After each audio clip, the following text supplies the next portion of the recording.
Efectivamente, Nole y teleaudiencia, vamos a analizar lo que es la enfermedad celíaca, los síntomas, los altos costos.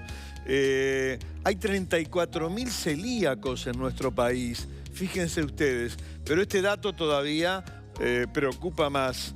Apenas entre un 10 a un 20% están diagnosticados. O sea que un 80% no lo saben que son celíacos. Y para hablar de todo esto hemos invitado a una autoridad, toda una autoridad, la doctora Carolina Olano. Ella es profesora agregada de la Cátedra de Gastroenterología.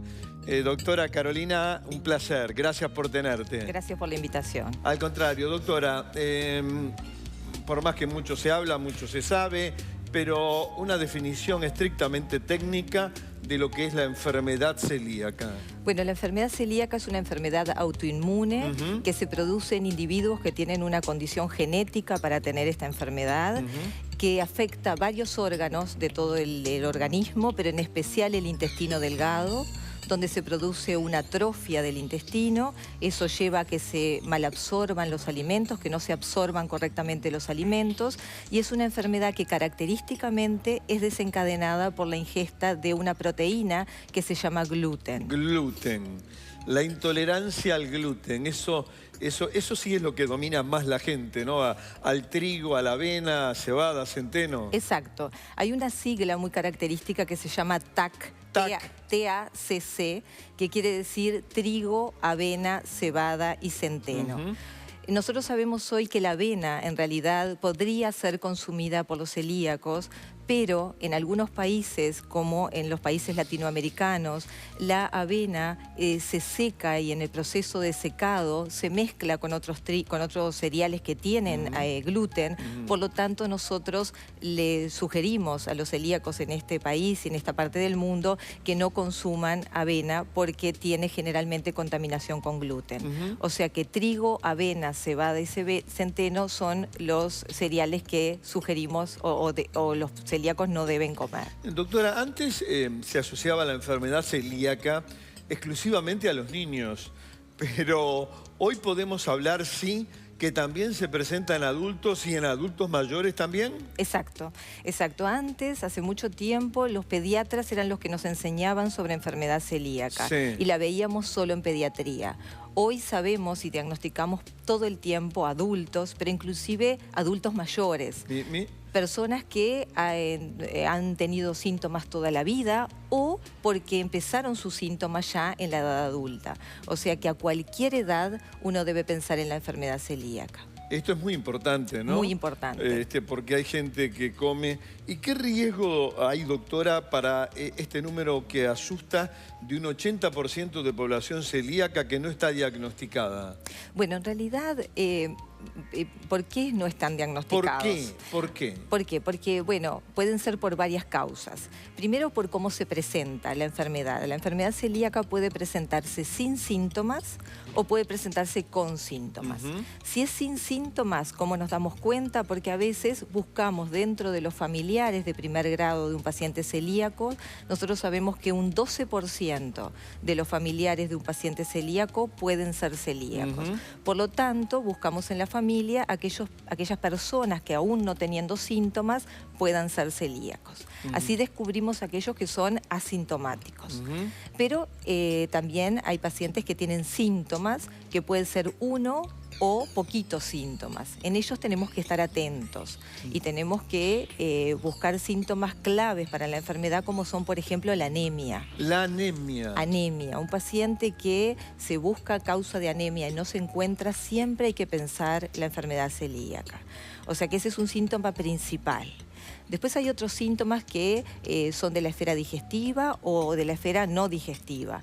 Por ejemplo, muchas veces el hecho, por ejemplo, de tener abortos a reiteración, las pacientes que han tenido más de un aborto o que han tenido su primera menstruación en una etapa más tardía de lo habitual, eso puede ser un síntoma de enfermedad celíaca. La estatura baja, la distensión abdominal. Trastornos en el desarrollo, en el crecimiento. En el crecimiento. Exacto. y la estatura baja puede ser solo un elemento que nos haga ir a pensar en enfermedad celíaca. La caída del cabello, alteraciones en el esmalte de los dientes, pequeños detalles que pueden ser solo ese síntoma que nos lleve al diagnóstico. Pero es impresionante, doctora, la cantidad de síntomas que usted acaba de enumerar. Exacto, el espectro es enorme. Por eso nosotros tratamos de tratar de que los colegas, todos los especialistas estén atentos al diagnóstico de enfermedad celíaca, no solo los gastroenterólogos, los ginecólogos, los reumatólogos, porque también la osteoporosis es un elemento que puede hacernos pensar en enfermedad celíaca. Leí justamente que la osteoporosis, que la artritis reumatoidea también, ahí está. Son todos síntomas de que ahí puede haber un celíaco. Claro, en realidad la artritis reumatoidea, como es una enfermedad que también tiene una base autoinmune, se asocia con la enfermedad celíaca de igual manera que otras enfermedades autoinmunes acompañan a la enfermedad celíaca. Una clase nos ha dado la doctora Carolina Olano y ahora vienen las preguntas y los testimonios de ustedes bien importantes que va a responder nuestra invitada. Vamos con la primera, señor director. Carolina, te preguntan, me hice exámenes porque me iba a vivir al exterior. Me enteré de casualidad que soy celíaca. ¿Cómo puede ser? ¿Se está trabajando para afinar los diagnósticos? Pregunta Jimena. Bueno, en realidad es un poquito lo que estábamos hablando. Sí. Más que ajustar los diagnósticos, que todo el tiempo tenemos anticuerpos nuevos, que son los exámenes de sangre que se hacen para diagnosticar en principio la enfermedad, lo que pasa es que probablemente ella era asintomática. Claro. Entonces, evidentemente se enteró de casualidad, como dice Jimena, ¿no? Claro. Pero es esto, lo que hablábamos, que es por la falta de síntomas. Perfecto. Vamos con el segundo testimonio, en este caso, que refleja una inquietud de toda la población celíaca del país. En casa somos varios celíacos. Nuestro presupuesto es altísimo. Los productos aptos son mucho más costosos que el resto. Es muy difícil hacer la dieta así, dice Marta. Y debe haber muchas Martas, Carolina, que están en esta misma situación. Exactamente, este es el problema que tenemos todos los días. El único tratamiento para la enfermedad celíaca es la dieta libre de gluten y estricta. Por lo tanto, necesitamos que los pacientes cumplan estrictamente la dieta y el costo de los alimentos sin gluten es muy alto. Mucho más veces, 3 o 4 y hasta 5 veces lo que cuestan los alimentos con gluten. Acá debería existir una acción mancomunada. Exacto. De los poderes públicos, de empresas, etcétera, etcétera, etcétera, para bajar considerablemente el precio de esos alimentos libres de gluten, doctora. Exactamente, eso es lo único que puede favorecer que el paciente cumpla la dieta y en eso seguro están trabajando las asociaciones de pacientes y seguramente hacemos desde aquí el llamado a que las autoridades también tengan presente esto. Absolutamente, hacemos el llamado y nos consustanciamos con toda la población celíaca. Y vamos al último testimonio esta mañana, ya lo tenemos. Si bien cada vez se sabe más, me impresiona cómo en muchos locales, esto está relacionado con lo anterior, de alimentos y supermercados no saben de qué se trata. Obviamente estamos hablando de la enfermedad celíaca.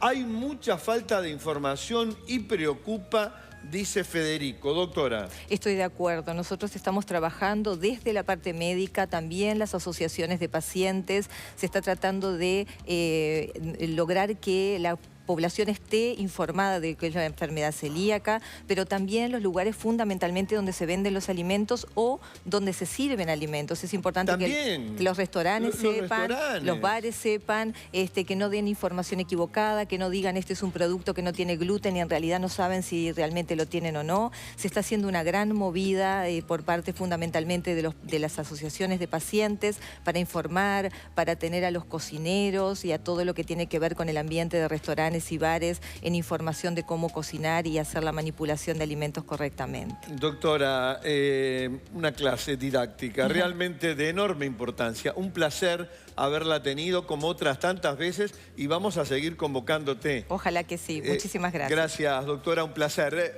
Ahora se viene la pausa y continúa de inmediato Desayunos Informales.